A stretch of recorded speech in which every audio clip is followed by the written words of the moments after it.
이번 생은 처음이라, 이런 드라마 여러분 아시죠? 집만 있으면 좋은 여자 지호, 그리고 집 밖에 없는 남자 세희가 서로 이해관계가 맞아가지고 계약 결혼을 하면서 펼쳐지는 아주 수지타산의 로맨스 드라마라고 할 수 있습니다. 이 드라마의 제목이 히트를 치면서 이런 책들이 많이 나옵니다. 이번 생의 실장은 처음이라, 이번 생에 너는 처음이라서, 이번 생 육아는 처음입니다, 이번 생에 정치는 처음이라, 뭐 이런 책들이 나오는데, 뭐 엄마가 처음이라서 아빠가 처음이라서 선생님이 처음이라서 이런 말들이 유행하기도 합니다. 오죽하면 대통령이 처음이라서 이런 말이 나오겠습니까, 여러분? 그렇습니다. 인간은 누구나 생을 처음으로 맞이합니다. 인생 두 번, 세 번 있습니까? 기억나세요? 내가 옛날에 태어났는데 뭐 거시기 때 거시기하고 뭐시기하고 이런 사람 없어요. 그러니까 인생은 뭐냐면요, 실패를 많이 합니다. 실수와 시행착오를 많이 하게 되어 있어요. 결혼식 주례를 하다 보면은 신랑 신부가 아주 서툴고 익숙합니다. 여러분, 신랑 신부가 아주 익숙하게 들어오고 뭐 이런 사람은 두 번째 하는 사람이에요. 대부분 처음 때는 다 서툽니다. 그 신랑 신부의 어머니도 마찬가지입니다. 그 평상시에 따다다다다닥 해가지고 촛불 켜는 게 아무것도 아니근데 대중 앞에 나오니까 막 신들린 사람처럼, 아니면 복 맞은 사람처럼. 나 어제도 주례하고 왔습니다마는 이게 촛불을 분명히 켰는데 보니까 안 켜져 있어요. 그래서 다시 두 번 켜고 세 번째 켜고. 모든 게 처음이라서. 주례자는 또 어떻고요? 주례도 처음 하는 어떤 목사님이 처음으로 주례를 했대요. 그런데 그 주간에 어떻게 그냥 노인들이 많아가지고 이제 장례식을 두 번이나 하고 나서 결혼식을 하는데, 이제부터 고 신랑 김선철 군과 신부 고 이미선 양의 결혼식이, 그래가지고 그냥 고를 붙여가지고 그냥 신랑 신부 부모님한테 그냥 뺨 맞을 정도로 공격을 받았다는 거 아니겠습니까? 모두가 처음이니까. 김현중 씨가 쓴 어떻게 생존하고 어떻게 성장할 것인가라는 책이 있습니다. 거기 보면 정주영 회장님의 그 아주 인생 실패 스토리가 나옵니다. 청년 정주영은 23세 쌀가게인 경일상해를 열어서 쌀 장사합니다. 이번엔 타고난 경영수완이기 때문에 돈을 한 2년 동안 좀 벌었어요. 근데 1939년 일제가 전시 체제 등을 통해서 쌀 배급제를 실시해가지고 쌀 장사가 별로 잘 안 돼요. 배급제를 실시해서. 이후 정주영은 1940년 25세 나이에 서울 북아현동 고개에 위치한 자동차 수리공장인 아도서비스를 인수를 합니다. 적자인 회사를 아주 겨우 경영 흑자로 딱 올리기 시작했는데, 어느 날 새벽에 직공의 실수로 그만 불이 나가지고 공장이 다 잿더미가 되어버리고 말았어요. 그때 무슨 화재보험이 있었겠어요. 청년 정주영은 얼마나 시르가 가득했겠습니까? 이후 그는 포기하지 않고 다시 돈을 빌려서 신설동 공터에 무허가 수리공장을 세웁니다. 하지만 1941년 태평양 전쟁을 일으킨 일제가 내린 기업 정비령으로 그냥 강제로 합병이 흡수가 되어버리고 말았어요. 정주영은 계속해서 실패를 하게 됩니다. 그래서 이제는 트럭을 사서 운수업을 시작했지만 일감을 주는 광산 감독 등과의 불화로 사업이 또 실패를 합니다. 이후 이제 해방이 되었습니다. 서울 초동에 현대자동차 공업사라는 자동차 수리공장을 세우는데, 그리고 이제 해방 이듬해 현대통원이라는 건설업을 시작하고 그 이후 두 회사를 합병하여 드디어 그 유명한 현대건설이 발족이 됩니다. 현대건설은 6.25 전쟁 중에 미군 공사를 독점하며 번창을 합니다. 그러나 또 휴전을 전후해서 미군 공사가 중단이 되고 정부 발주공사에 거의 손해를 보면서 또 적자를 기록하며 파산의 지경에 거의 이르게 됩니다. 정주영 회장은 여러분 무에서 유를 창조한 신화적인 존재로 알려져 있지만, 여러분 실패의 제왕이요 파산의 제왕이었습니다. 정주영 회장은 현대기업의 틀을 갖춘 이후에도 크고 작은 실패를 계속하였습니다. 왜? 그도 처음 시작하는 사업이요, 처음에 사업의 영역이었기 때문에 그렇습니다. 그래서 그는 실패를 밥 먹듯 하였습니다. 그러나 그는 나중에 실패가 축적이 되고 그 축적은 창의를 이루고 지혜를 이루어서 오늘날 정주영의 신화를 이루게 된 것입니다. 여러분, 그분이 이런 말을 했습니까? 시련은 있어도 실패는 없어. 없어요. 실패의 위대한 대명사는 또 하나 있습니다. 초등학교를 중퇴했습니다. 시골에서 구멍가게를 하다가 파산을 하여 그 빚을 갚는데 15년이나 걸렸습니다.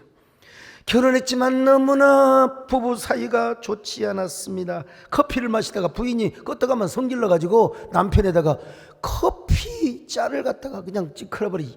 이런 나쁜 여자가 어디가 있어요, 세상에. 다행히 그 여자는 우리나라에 존재하지 않았고 미국에 있었습니다. 정말 하원선거에 나섰다가 2번이나 떨어졌고 상원선거에 나가서 2번을 또 떨어졌습니다. 역사에 남을 만한 기똥찬 설교를 하였지만 연설이죠, 연설.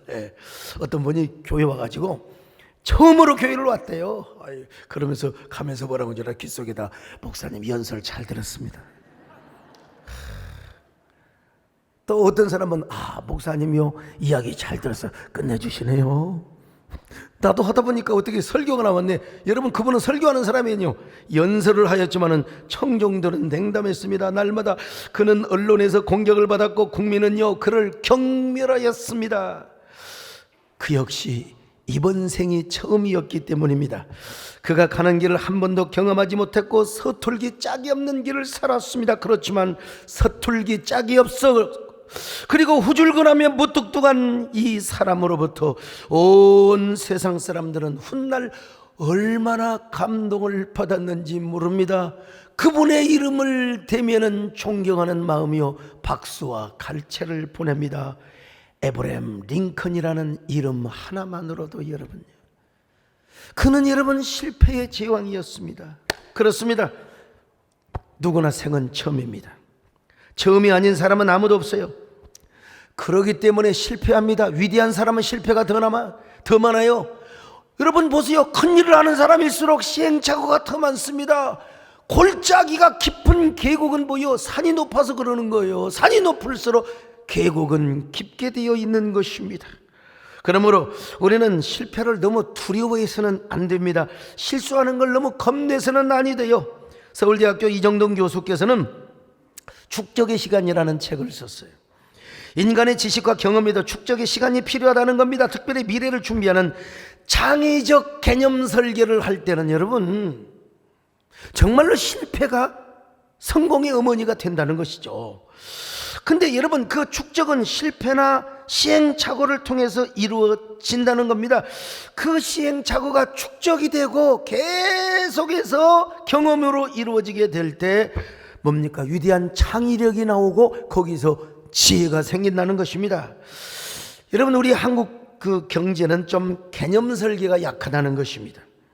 실패에 대한 경험의 축적 없이 오로지 단기 성과, 급속 성장만 추구하기 때문에, 그러니까 이제 뭐 우리나라는 필요할 때는 여러분 영종도의 그 다리 같은 거, 그러니까 우리나라에서 좀 설계해가지고 또 조금 또 이렇게 수정하고 몇 년을 이렇게 한번 하면 얼마나 좋을까. 근데 설계가 안 되니까 그냥 외국에서 그대로 해와요. 그대로 그냥 짓는 거예요. 그 잘못 지으면 또 무너지는 거죠. 이게 단기 성과. 그러다 보니까 우리 한국 경제는 성장 동력이나 잠재력이 떨어져 간다는 거예요. 잠재력이. 진보 진영에서 정권을 잡건 보수 정권에서 뭐 정권을 잡건, 아이고야 우리가 보기에는 경제 전문가다, 뭐 대통령이 경제 전문가다, 뭐 경제기획부 장관, 우리 뭐 송화성 장로님은 경제기획부에 그 근무도 하셨어요.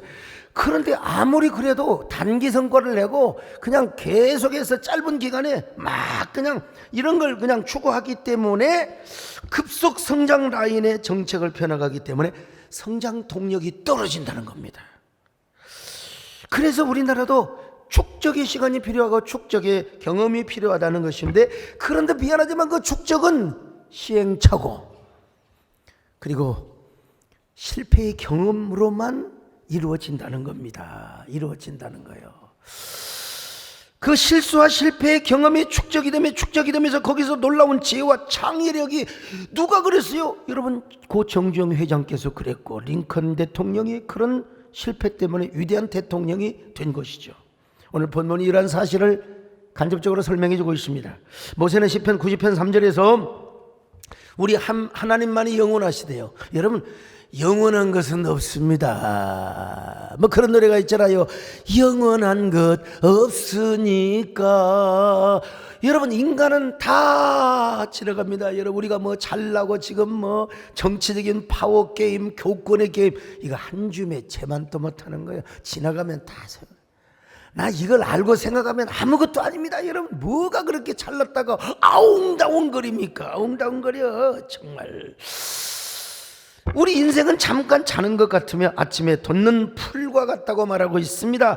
그 풀은 아침에 꽃이 피어 자라다가 저녁에 시들어버리고 마는 거예요. 우리 인생이 그렇다는 겁니다. 자, 시편 90편 5절로 6절을 봅니다. 시작. 주께서 그들을 홍수처럼 쓸어 가시나이다. 그들은 잠깐 자는 것 같으며 아침에 돋는 풀 같으니이다. 풀은 아침에 꽃이 피어 자라다가 저녁에는 시들어 마르나이다. 오늘도 변함없이 우리 성도들이 교회를 찾아와 주셔서 감사합니다만은 뭐 또 개중에는 뭐 휴가철에 뭐 어디 여행도 가고 또 뭐 설악산도 가고 바닷가도 갔을지도 몰라요. 그러나 여러분, 그거 다 소용없습니다. 사실은 지나가는 거요. 하나님을 섬기는 것만이 영원히 남는 재산인 줄로 믿으시기를 바랍니다. 그래서 우리 인생은 어떻든 간에 아무튼 우리 인생은 처음이라는 것입니다. 처음일 뿐만 아니라 그 처음에는 우리 인생의 연수가 70이요 강건하면 80이래. 요즘 한 플러스 한 10년을 더 하면 되겠죠. 그게 그냥 인생이 80이요 강건하면 90이라는 것입니다. 근데 우리의 삶이 수고와 슬픔뿐이라는 겁니다. 왜? 시행착오가 많으니까, 실수가 많으니까. 여러분, 수고와 슬픔이죠. 근데 그 인생이 왜 이렇게 날아가는지 몰라요.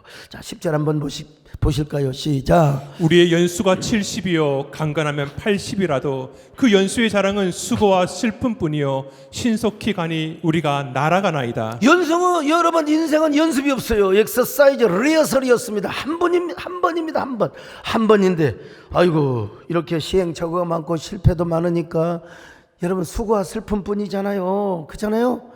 아니, 실패가 없고 맨날 그냥 시험 보면 다 합격하고 그러면 얼마나 좋겠어요. 왜 이렇게 실패가 많습니까? 그냥 대학도 그냥 재수 삼수하고 말이지, 그냥 공무원 시험을 보고 회사 시험을 봐도 그냥, 그러니까 우리에게 수고와 슬픔이 가득한 것이죠. 근데 또 이놈의 인생이 왜 이렇게 빨리 날아가는지 몰라. 그냥 비행기처럼 비행기 날아가버려. 그래서 이어령 교수님께서는 뭐라고 했어요? 아니, 새 한 마리가 이쪽까지 해서 저쪽까지 날아가는 게 인생이래요. 자기가 인생 살아보니까요. 적지 않는 인생을 사셨습니다. 그 어르신 88세 인생을 사셨어요. 근데 아이고, 저 흙 속에 바람 속에 라는 글을 쓰면서부터 지금 돌아가실 날을 생각해 보니까 인생이 이쪽까지 해서 저쪽까지로 날아가는 새의 인생과 같다는 거예요. 참. 그런데 여러분, 왜 이렇게 인생이 빠르지만 또 수고와 슬픔뿐이요? 왜? 실패와 시행착오가 많으니까 그래요. 그래서 결론은 뭐냐? 모세가 하나님 우리에게 지혜를 주시기를 바랍니다. 지혜 없이는 못 삽니다. 하나님, 지혜로 살게 하여 주옵소서. 우리의 날개수함을 가르치게, 우리의 분수를 알며 살게 하여 주옵소서. 12절입니다. 시작. 우리에게 우리날 계수함을 가르치사 지혜로운 마음을 얻게 하소서. 지혜로운 마음을 얻게 하소서. 여러분, 지혜로운 마음, 창의로운 마음을 달라는 것입니다. 이 지혜는 마침내 창의를 가져다 주고, 이 창의는요, 여러분, 누구도 모르는 이 감격과 용기를 갖게 되어 있는 것입니다. 물론 생은 처음이니까 서툴 수 있어요.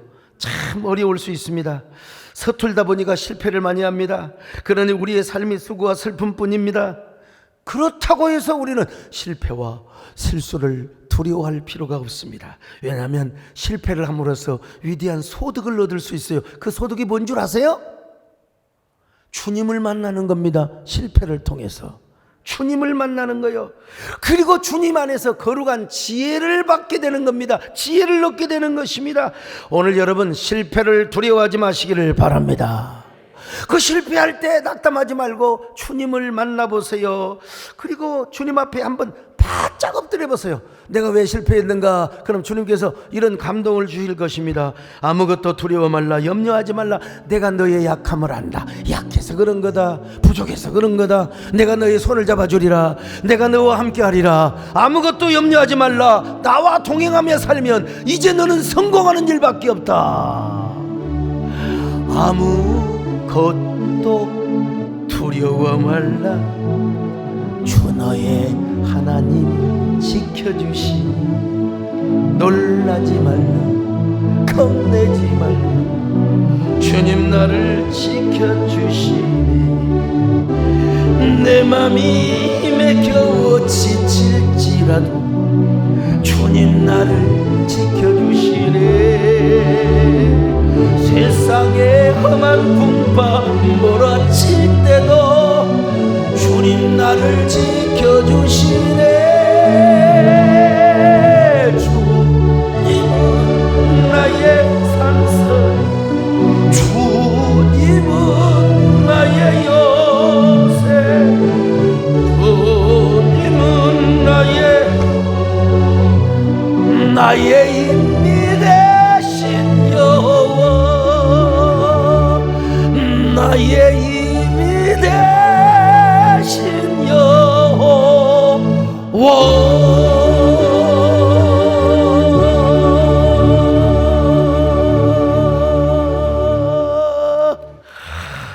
여러분 가만히 생각해 보면요, 저는 생긴 것도 이렇게 좀 곰같이 생겼다고 생각하지 않으세요? 예, 곰같이. 왜냐하면 저는 뭐 신학생 시절에 누가 저를 써주는 사람도 없고요, 저는 부목사 경험이 없어요. 제가 곰 목회를 했어요. 곰이 뭔 줄 아세요? 곰은요, 참 미련한 것 같아도 완전히 체득하며 살아가는 동물입니다. 지금 열심히 겨우잠을 자기 위해서, 걔는 겨우잠을 자기 위해서 막 처먹는 겁니다. 막 잡식으로 막 고기도 잡아먹고 그냥 채소도 먹고 그냥 가을에 좋은 열매 다 따먹어요. 막 얼음, 정금 뭐 또 달에, 여러분 곰이 살면 그거 다 따먹습니다, 여러분요. 그리고 이제 가을이 되어서, 늦가을이 되어서 내가 동굴이 갈 것인가 말 것인가를 알기 위해서 높다는 나무로 올라가 가지고 한번 뛰어내려 봅니다. 그리고 둥 떨어져 봐 가지고 아프면 더 처먹고요. 네. 이게 이제 좀 안 아프면 그대로 동굴로 들어가는 거예요. 이게 곰이 체득한 곰의 삶의 원리입니다. 삶의 원리. 저도 마찬가지입니다, 여러분. 난 누구한테 목회를 크게 뭐 배우거나 가르침 받은 적이 없습니다. 근데 저도 곰 목회를 한 거요, 시행착오가 많아요. 얼마나 마음이 아팠겠어요. 내가 잘못해서 교인이 떠나고, 아이고 내가 잘못해가지고 말이야 교인이 시험 들기도 하고. 근데 중요한 것은 뭐냐? 곰 목회는 내 실수로 체득하여 새로운 창의와 그리고 선구자적인 어떤 지혜를 체득하게 된다는 장점이 있습니다. 나는 여러분 곰 목회를 통하여 주님을 더 깊이 만난 사람입니다. 그리고 인간을 알았어요. 예. 모든 게 서투니까 내가 주님만 의지하고 주님께 기도하는 수밖에 없어요. 가끔은 집사람이 저를 막 무시할 때도 있고, 참, 또 우리 가끔 보면 우리 정문사님도 말이야 그냥 눈치 보는 경우도 있고. 여러분 그때 제가 어떻게 하느냐? 주님 앞에 바짝 엎드리는 거죠. 하나님 저 진짜 지혜가 없습니다. 전 모릅니다. 하나님 좀 도와주십시오. 정말 막막한 결정을 해야 할 때 여러분 바짝 엎드립니다. 바짝 엎드려. 근데 그런 실수와 실패가 축적이 되다 보니까 이게 목회의 길이 보이더라고. 그리고 어느 정도 도가 트이게 되는 겁니다, 여러분요. 절대로 교만한 표현이라고 하지 마세요. 나름대로 목회의 도가 딱 트여지게 되더라고. 이런 말이 있잖아요. 세상에는 현자와 우자가 있습니다. 이 우자는 가르쳐줘도 몰라요. 현자는 가르쳐주면 아는 사람입니다, 여러분. 근데 가르쳐주지 않는데도 딱 쌍만 보고 아는 사람이 있어요. 미래를 딱 사람을 볼 수 있는 사람이 있어요. 이런 사람을 가리켜서 뭐라고 그러냐? 명자라고 하죠. 명자. 우리 교회도 명자가 많습니다만은. 예. 근데 이제 싹도 안 보여. 기미만 보고도 미래를 예측하는 사람이 있는데 이런 사람을 철인이라고 그래요. 동양에서 철인이라고. 근데 싹도 안 보이고요, 기미도 안 보여요. 근데 미래가 보이는 사람, 그렇다고 무슨 법사, 도사를 말하는 게 아닙니다. 미래가 예측이 돼요. 이런 사람이 뭐냐? 선각자 그래. 선각자. 우리나라에 미래학자들이 많습니다. 어느 미래학자, 정말 저도 아는 분인데 이분이 옛날에 2010년도 11년도에 이런 강의를 하셨더라고요. 우리나라의 삼성은 망한다. 삼성이 망하지 않기 위해서는 삼성전자를 버려야 된다. 난 그래서 아이고야, 우리 교회 삼성 나가는 사람은 어떡하나, 삼성전자 나가는 사람은 어떡하나. 나 그런데 뭔데 여러분요, 십몇 년이 훨씬 지나고 났는데 삼성이 망했습니까? 그리고 삼성전자를 버렸다면 어떻게 돼요? 우리 교회 삼성전자 부사장 김진애 장로님 계시는데 어쩌면 모르죠. 아마 우리 장로님 때문에 안 망했는지 모르겠지만은, 여러분, 그러니까 그게 보여요. 아무리 미래학자라 하더라도요, 그걸 그 어떤 매뉴얼에 의해서 기계적으로 예측을 하면 안 된다는 거예요. 그분께서 막 부동산 버블 현상이 나타나니까 서울에, 강남에 서울 아파트 집값 내려가니까 절대로 집 사지 마라. 아이고, 그 말 듣고 이 사위도 어떻게 해서 변호사니까 강남에 집을 살라고 했는데 여러분 집 사지 말라고 해가지고 여러분 안 사버렸어요. 내 말 듣고 여러분. 여러분, 이게 뭐냐? 이거는 기계적으로 예측을 하면 안 된다는 겁니다. 여러분, 어떻게 이 부동산 실물 경제를 어떻게 모든 걸 예측만 해갖고 할 수 있어요? 그런데 여러분, 선각자는 그런 걸 예측한 건 아니고, 그런 걸 예측한 건 아니지만, 여러분, 그래도 어떤 사건이 터지면 이것이 결말이 어떻게, 어떤 대안을 만들 것인가, 이런 선각자적 안목은 필요하다 이거. 여러분, 코로나가 처음 터졌잖아요. 저도 처음에는 몰랐어요. 몇 달이면 금방 끝날 줄 알았어요. 근데 그게 아니에요. 그래서 이제 연구하고 제가 기도하면서 보니까 그래, 이제 보이기 시작하는 거예요. 이 코로나는 반달리즘을 몰고 와요. 이 반달리즘은 뭘 갖고 오냐면 셧다운을 가져오면 셧다운이 되다 보니까 불교건 천주교건 기독교건 문화시설할 것 없이 그냥 종교들이 다 타격을 받았어요. 근데 이 반달리즘은 뭘 가져와? 밑볼리즘을 가져와. 밑볼리즘은 뭐냐면 우민주의. 이건 여러분, 이건 딱 보이는 거예요. 신천지 때문에 우리 교회가 얼마나 손해를 많이 봤습니까? 그러니까 여러분, 직장에서 또 관공서에서 회사에서 마켓 갔다 온다고 누가 뭐라고 해요? 그냥 어디 학원 갔다 온다고 뭐라고 그래요? 교회만 갔다 오면 그냥 죽이려고 하는, 이게 뭐냐면 우민주의입니다. 우민주의. 그만큼 사람들이 무지하게 되는 거예요. 그냥 이게 처음에 신천지 사건이 터지지 않았으면 그렇지 않았는데, 그리고 신천지 연습을 하는 일반의 아주 극단적인 교회와 선교단체가 있었잖아요. 그래가지고 이 우민주의 때문에 얼마나 우리가 피해를 받았는지 모릅니다. 참. 근데요, 이 밑볼리즘은 뭘 가져왔느냐? 에이시즘을 가져왔어요. 에이시즘은 뭔 줄 아세요? 불신주의와 무신론주의를 말합니다. 이게 코로나 때문에 탈종교화 현상이 얼마나 많이 벌어졌는데, 우리 교회뿐만 아니라, 근데 교회가 제일 심해요, 다른 종교보다. 에이시즘이 뭐냐면, 교회 안 나가버려요. 에이시즘, 그러니까 여러분, 말은요, 한국말이나 미국말이나 거의 비슷합니다, 여러분요. 코로나 때문에 안 나가버려. 이게 에이시즘이요. 이게 무신주의, 무신론주의입니다, 여러분. 그뿐입니까, 여러분? 유발 할라리 말대로 정부의 권력은 커지고 종교의 힘은 약화될 것이라. 이게요, 제가 그래서 부총회장 시절이지만 이런 제안을 했습니다. 어떤 경우에도 우리는 예배를 포기해서는 안 됩니다. 예배의 자율권을 빼앗겨서도 안 됩니다. 그런데 우리가 칼빈처럼 우리가 선제적 대응을 해야 됩니다. 칼빈이 쿼런틴 시스템을 했다고 했잖아요. 오늘날로 말하면 듀얼 처치, 하이브리드 처치를 한 겁니다. 예배를 축소하면서 건장한 사람, 교육자들, 장로 중심으로 자주 이 중직자 중심으로 예배를 드리되, 일반 성도들은 집에서 웨스트민스터 21장 5절 6절을 보면 다 이런 거 다 이게 나와 있어요. 그래서 제가 하이브리드 듀얼 예배를 주장을 했는데, 이게 안 받아들여질 수밖에 없는 게, 제가 무슨 그때 당시에는 총회장도 아니고 제가 무슨 대학자도 아니고 저를 우습게 봤죠, 깔봤죠. 그리고 또 누구나 코로나는 처음이었으니까, 누구나 생은 처음이었고 코로나를 처음 맞자 보니까 그럴 수밖에 없었어요. 그래서 내가 좋다, 그러면 내가 우리 교회라도 한번 이렇게 해보겠다. 내가 우리 교회 한번 한국교회 모델이 되리라고 다음 훗날 다음 사람들이 소강성 목사는 그래도 성각자적 마인드를 가지고 있었다고 이런 얘기를 한번 들어보자. 뭐 이런 얘기를 듣기 위해서 아니라 우리 교회를 제가 한번 그렇게 하려고 했습니다. 그래서 여러분 유튜브도 원래 안 했는데 윤동현 목사님이 들어와 가지고 유튜브를 시작해서 그러고 나니까 코로나가 딱 터지잖아요. 그리고 여러분 화상줌을 비롯하여 메타버스를 비롯하여 참 그러니까 또 얼마나 많은 사람들이 막 저한테 감자 먹어라 뭐 네가 뭔데 뭐 친정부 여러분 그거 한다고 친정부입니까? 그만큼 여러분 이게 코로나가요 교회마저도 이념으로 충돌하게 만들어버린 거예요. 이런 얘기를 제가 하루 동안에 제가 우리 선 목사님에게 불러줘가고 책이 이제 한 1, 2주 후에 나옵니다. 여러분 이제 엔데믹 처치에 어떻게 교회 세움의 프로세스를 이룰 것인가.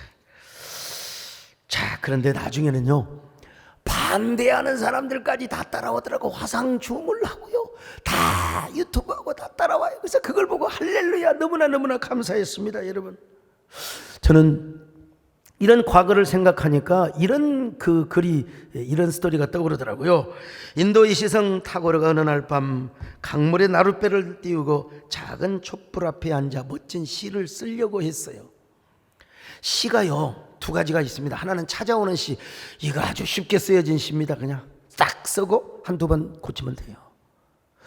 근데 문제는 찾아오지 않아요. 그러면 부지런히 명상 아무리 해도 안 찾아와. 그럴 때는 책을 읽어야 됩니다. 근데 이제 책을 읽다 보면 남의 책을 보면 시집을 보다 보면 좋은 책이 있으면 좋은데 이거 진짜 따분하고 정말 시 같지 않게 느껴지지 않는 책을 읽으면 더 안 와요.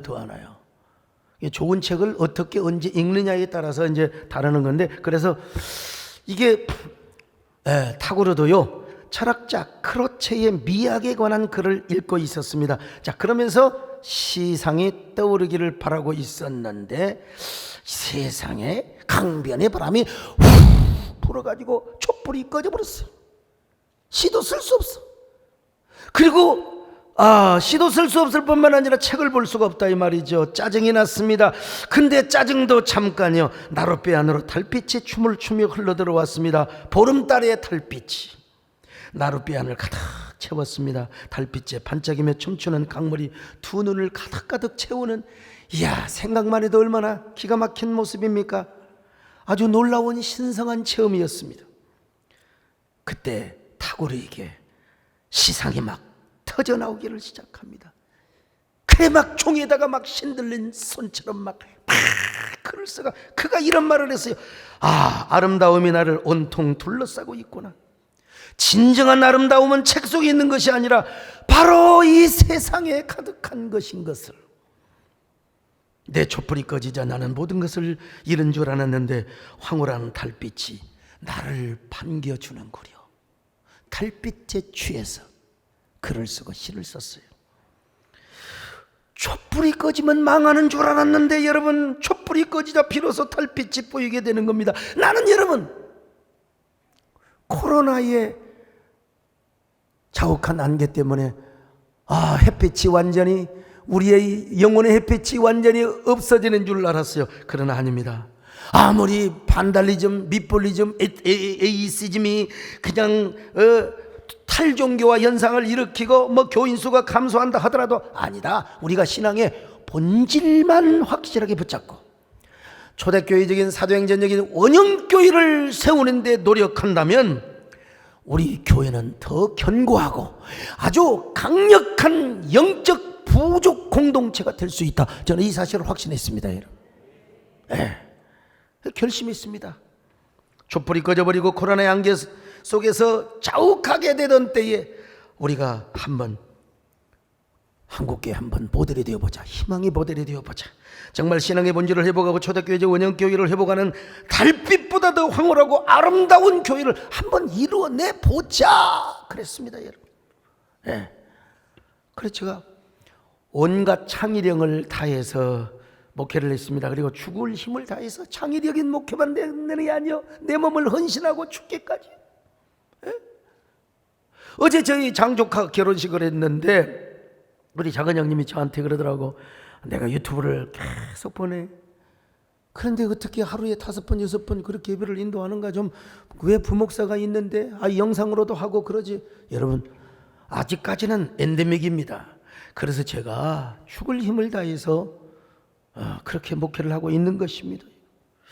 저는 코로나의 먹구름이 한참 드리워져 있을 때 총회장이 되고 한교총회 대표회장, 여러분 뒷마당 총회장이었어요. 그러니까 그냥 여러분 뭐 속으로만 바쁘지 뭐 겉으로는 바쁜 일이 없었어요. 근데 만약에 일상시에 제가 총회장을 하고 한교총 대표회장을 했다고 생각해 보세요. 얼마나 바빴겠습니까? 얼마나 분주했겠습니까? 교회도 많이 비웠겠지요. 해외도 얼마나 많이 다녔겠습니까? 그러면 이제 제가 정신을 놓아버려, 마음줄을 놓아버려, 맨날 행사, 이벤트, 맨날 사람, 정치적인 모임에서 그냥 주도적인 리더십을 발휘하고, 그러면 여러분, 제가 추락하는 것은 날개가 있다. 내가 날개가 있었으니까 올라갔을 거 아니요. 그런데 그냥 곤두박질에, 여러분 보통 그런다고 하잖아요. 우리 서정열 장로님 모셨나? 여러분 투스타 출신은 2층에서 떨어지는 것이고, 그리고 우리 이철희 장로님 같이 포스타 출신은요, 포스타 출신은 4층에서 떨어진대. 그러니까 이게 이 사단장 사령관 출신들이 나중에 하면 그렇게, 그러니까 올 때는 교회밖에 없습니다. 교회 안 나가고 괜히 무슨 뭐 소주 맥주 마시고 다니면 인생이 그냥 서글퍼 가지고 그 퇴직금 누구한테 투자해서 다 망하고 그냥 저기 저 자연인으로 돌아간다는 거 아닙니까? 우리 서장로님이 교회를 나오셔서 얼마나 감사한지, 어깨 아프셔서 잘 하셨는지 모르겠네. 아무튼 저도 마찬가지요. 그냥 사정없이 그냥 저 63 빌딩에서 떨어진 것처럼 사정없이 떨어져 버렸을 거예요. 그냥. 근데 하나님께서요, 자, 그런 걸 방지하기 위해서, 잘 들어보세요. 그때마다 소목사, 너 올챙이 시절을 기억하라. 또 하나의 메시지, 음성, 그건 뭐냐? 야, 너 인생 처음이잖아. 너 인생 한 번이잖아. 그러니까 경건하고 조심하게, 조심스럽게 살아야지. 야, 왜 내가 코로나를 세계교회에 준 줄 아느냐? 난 제 나름대로 여러분, 코로나가 왔을 때 우리 모두는 영혼의 촛불, 신앙의 촛불이 다 꺼져버린 줄 알았습니다. 여러분, 옛날 2년 반년 전을 생각해 보세요. 한번 2년 전을 생각해 보세요. 그때 여러분, 저는 주님 앞에 바짝 엎드렸습니다. 바짝 엎드렸습니다. 하늘의 빛을 보여달라고, 하늘의 빛을 보여달라고. 하나님이 아니면 나는 어떻게 교인들을 다 흩어져 버린 교인들이 모으고 어떻게 교회를 다시 세워나갈 수가 있단 말입니까? 그때 하나님께서 주셨던 빛이 있었고, 줄기에 빛이 있었어요. 한 줄기, 두 줄기 섬광의 빛이 있었고, 그 빛으로 목회를 해왔고 한국교회 연합사역을 제가 섬겨해 왔습니다. 여러분도 마찬가지죠. 코로나 이전 화려한 날에는 뭐가 보였어요? 세상 백화점의 의류들, 여러분 돈밖에 안 보였어요. 근데 코로나가 터지고 나니까 여러분 인생의 깊은 고난의 밤을 맞으니까 마침내 그때 누가 보여? 예수님이 보인 거예요. 그때 주님이 보인 거예요. 주님이 그때 손을 잡을 때입니다. 여러분, 왜 주님이 손을 안 잡으면 우리가 고난의 밤을 헤쳐나갈 수가 없잖아요. 인생이 힘들고 고난이 닥칠 때 예수님 날 도와 주소서 외치는 이 소리 귀 기울이시사 손잡고 날 인도하소서. 여러분, 베드로 얘기하시잖아요. 고기잡이의 전문가입니다. 갈릴리 바다에 대해서 모르는 게 없어요. 근데 하루는 아무리 그물을 들려도 피레미 새끼 한 마리도 못 잡았습니다. 그때 주님이 찾아왔어요. 깊은 곳에 가서 그물 던지라고. 여러분, 그거 순종할 수 있어요? 갈릴리 바다에는 깊은 데 고기가 안 살아요. 찬물에 안 살아요. 그런데도 여러분 순종을 했어요. 왜? 실패하여서. 우리가 잘 나갈 때는 주님 말씀이 들어오지가 않아요. 실패할 때 들어옵니다. 실패할 때. 그래서 선생님 말씀에 내가 한번 순종해 보겠습니다. 그랬더니 그물이 찢어질 정도로 고기를 잡았잖아요. 자, 누가복음 5장 5절로 6절입니다. 시작. 시몬이 대답하여 이르되 선생님 우리들이 밤이 새도록 수고하였으되 잡은 것이 없지만은 말씀에 의지하여 내가 그물을 내리리이다 하고 그렇게 하니 고기를 잡은 것이 심히 많아 그물이 찢어지는지라. 그렇습니다, 여러분. 우리가 잘 나가고 있을 때는 몰라요. 근데 실패할 때 우리가 느껴지거든요. 그러니까 주님께서 하시는 그 일이 뭐냐? 우리가 잘 나갈 때 하나님 깨닫게 하는 거야. 실패하기 전에, 야, 이번 생은 처음이잖아. 너 인생 서투러 언제 무슨 일 당할지 몰라. 그러니까 나오고 은은하며 살아야 돼. 에? 그러다가도 안 되면 우리가 이제 실패하게 하는 겁니다. 우리가 시행착오를 겪어요. 근데 그 시행착오를 우리가 주님을 붙들고 주 안에 살아가면 그것이 뭐냐? 창의적인 아이디어로 다시 변형이 되고요, 전환이 되고요. 그리고 뭡니까? 아주 그 창의적인 지혜로 성숙이 되게 된다는 겁니다. 자, 이런 사람의 삶은 뭐냐면요, 매 순간순간이 새롭습니다. 그냥 매뉴얼에 의해서 미래 예측도 매뉴얼에 의해서 하면 안 된다고 있잖아요. 예. 기계적으로만 안 돼, 여러분. 목회도 기계적으로 해봐요. 신앙생활도 기계적으로 해봐요. 무슨 재미가 있나? 어떤 분이 그러더라고요. 그분도 교수님인데 저한테 와서 목사님 설교 준비야 밑에서 다 해주고 목사님이 거기다 깔짝깔짝 오면 되는 거 아니야? 그러니까 여러분, 교회가 막는 겁니다. 그렇게 하면 여러분, 나는 그런 설교 못합니다. 앵무새는 할 수 있어도 에이아는 할 수 있어도요. 여러분, 근데 우리가 정말 서툰 인생을 사는데 예수 그리스도 안에서 주님과 의논하고 언제나 주님께서 쫙 함께, 그러면 우리의 생이 뭐냐면요, 얼마나 찬란하고 눈부실 뿐만 아니라 신선하고 상큼합니다. 영어로 말하면요, 그냥 리프레싱. 근데 이걸 그냥 리프레시면 안 돼요. 리프레싱. 리프레싱. 초보 운전하는 사람이 여러분 술 먹고 다니면서 막 자기가 그냥 여러분 자기만 죽으면 남도 죽게 만드는 겁니다. 남도 죽게 만들어요. 음주운전, 누구를 지칭하는 얘기는 아니지만 초보 운전은 음주운전하면 절대 안 됩니다. 그리고 요즘 그 음주하면 술, 소주. 근데 여러분, 모든 내가 보니까요, 찾아보니까 모든 좋은 이름은 소주에 다 붙어 있더라고. 한번 보세요. 소주 처음처럼, 와, 처음처럼 참이슬, 이젠 우린, 시원한 청풍. 야, 이런 말은요 교회가 써야 됩니다. 교회가. 그 다음에 또 무슨 한라산. 이거 제주도 분들은 한라산 다 마셔야 되겠더만 보니까. 푸른밤. 나 이거 진짜 푸른밤 너무 좋아. 너무 멋있어. 푸른밤. 잎새죠. 여러분, 시골에 옛날 잎새로 탁 대릉대릉 물 떨어지는 거 죽여줍니다. 정말 잎새죠. 이름이 얼마나 좋습니까? 근데 요즘은요, 맥주 가운데 또요, 제2에게라는 맥주가 나왔더라고. 이야, 남이섬의 강변 가요제를 기념해서 만든 것이라고 하는데, 이름 좋지요, 제2에게.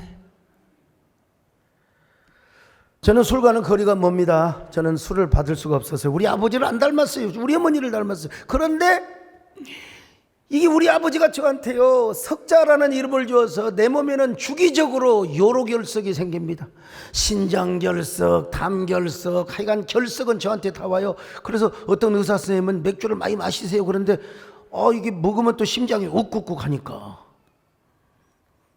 어쨌든 여러분, 아무리 좋은 이름이 좋은 술도 그걸 마시고 운전을 하면 절대로 안 됩니다. 여러분, 오늘 코로나가 오기 전에는 진짜 매뉴얼대로 목회했습니다. 매뉴얼대로 설교하고 매뉴얼대로 뻔한 예배, 뻔한 여러분 포맷, 그렇지 않아요. 그런데 결국 코로나를 맞고 우리가 여기 목사들은 목회자들은 너무나 많은 것을 다 그렇습니다. 다 그렇습니다. 여러분, 그 전에 예수님이 안 보이고 그냥 매뉴얼대로 목회했던 거예요. 지금 졸리는 사람은 그런 조는 사람이 있나 모르겠네. 아무튼.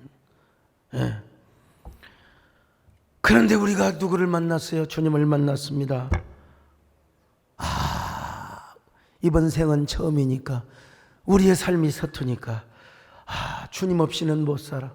주님과 동행하며 살아야 돼. 그때서야 비로소 우리는 하루하루가 신선한 삶을 사는 거예요. 매 순간순간을 상큼하게 살아가요. 하루하루 매 순간순간이 기대가 되고 설레요. 언젠가 완도에 내가 여러분 신장결석, 정말 누구라고 말할 수 없지만 진짜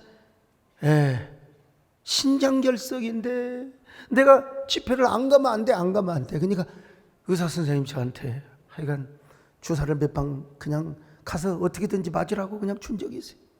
얼마나 그게 그냥 고통스러워. 그때 누구하고 집회를 갔느냐? 완도에 우리 남진 장로님하고 갔습니다.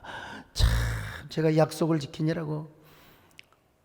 한 번은 목포에 또 이게 신장결석이 목포에 집회를 가는데 목포 못 간다고 했어요. 내가 결석 때문에 못 간다고 했는데 또 그 목사님 뭐라고 하는지 아세요? 목사님 목포에 와서 죽으십시오. 그러면 주님께서 그 마음을 가지시면 하나님 그게 순교입니다. 순교. 근데 우리 남진 장로님하고 이제 왔는데 우리 남진 장로님하고 여러분 완도에 숙소시 뻔하잖아요. 근데 우리 남진 장로님이 그 샤워를 하는데 샤워 소리가 다 들려요. 그리고 막 콧노래 소리도 다 들린 거예요. 너 빈자리 채워주고 싶어. 내 인생을 전부 주고 싶어. 내일 부를 노래를 다 연습하고 계십니다. 이번에 여러분 우리가 오색이 아니죠. 오크밸리죠. 오크밸리. 여러분 기대되지 않으세요? 나는 뭐가 기대되느냐?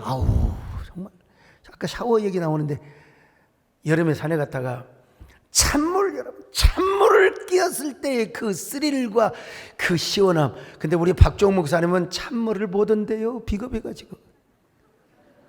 남자가 찬물을 차게 그때의 그 스릴과 서스펜스, 이게 사는 맛이 나는 거 아닙니까? 뭔 여름에도 미지근한 물을 씁니까? 여러분. 근데 우리 교회 물은 뭐 저 옥상에다가 그냥 둬가지고 그냥 얼마나 띄워져가지고 미지근해 별로 오지잖아요. 그냥. 근데 오크밸리에 가가지고 그냥 그 샤워기를 대면요. 이야, 그 물이 얼마나 시원한지 봐. 여러분 저는요 그 샤워기는 양이 안 차가지고 세숫대야에다가 물을 받아가지고 여러분 뭐 너무 깊은 거 생각하지 마시고 쫙 끼얹으면 여러분 한번 따라해 보세요. 자, 여러분 몸에 찬물을 끼얹어도 생각하시고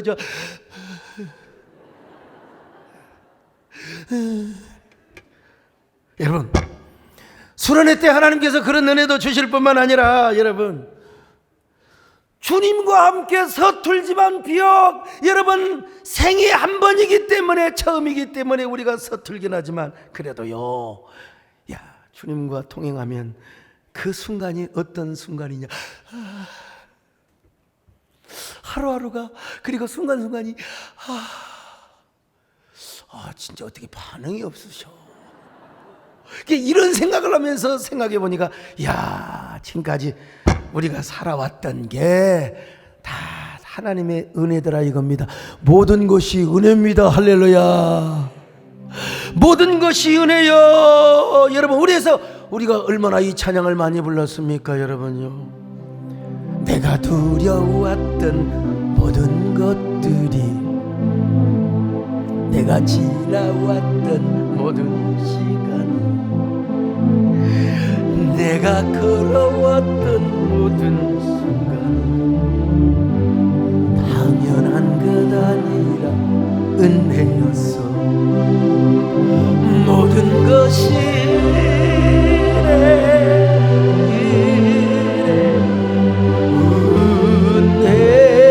은혜하는 은혜 내 삶에 당연한 것 하나도 없었던 것은 모든 것이 은혜였어. 그러니까 초보 인생 아니 처음 인생이라고 느껴지는 사람일수록 여러분 나 혼자 꼿꼿이 못 살아요.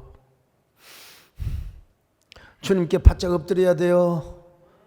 설마가 되게 또 무슨 일이 임할지를 어떻게 알아.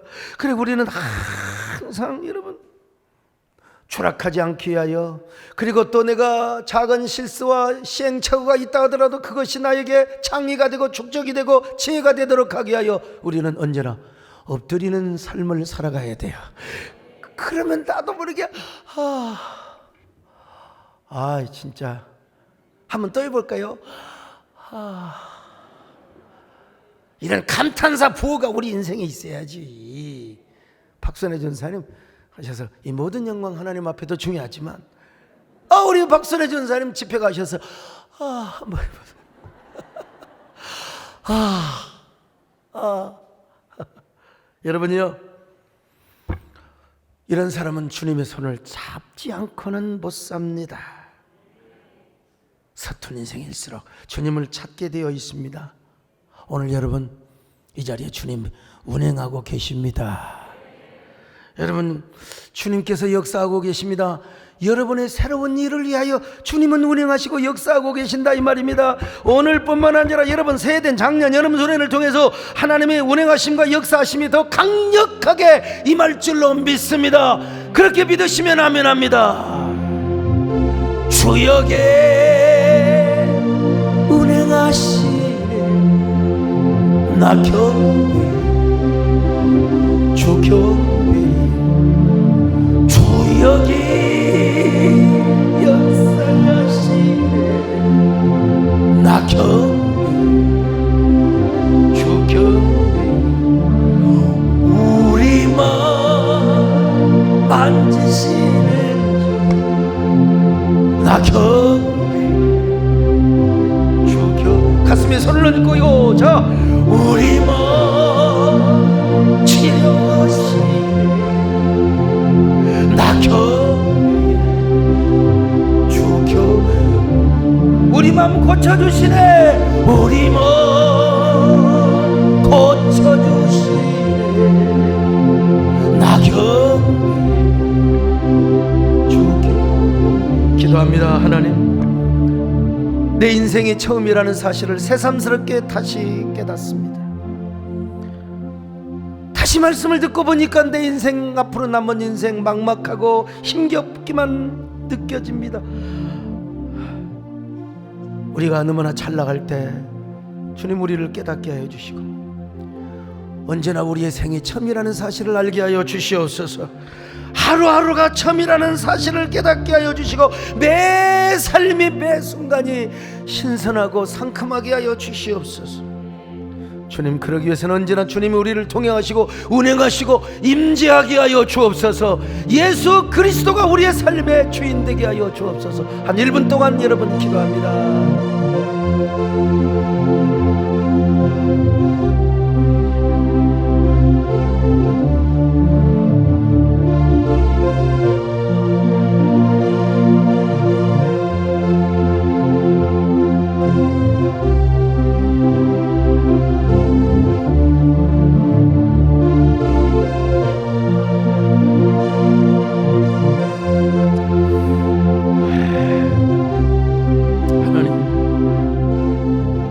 오늘 우리 가운데 상한 심령이 있습니다.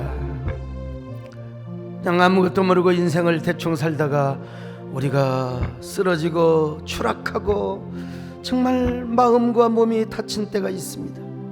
그러나 이제 우리의 생이 처음이라는 사실을 깨닫고 하루하루가 처음이라는 사실을 깨닫고 이제는 상큼하고 신선하고 영광스럽고 눈부시고 주님과 함께 동행하는 삶을 살 수 있도록 은혜 베풀어 주옵소서. 예수님의 이름으로 기도 올렵나이다. 아멘.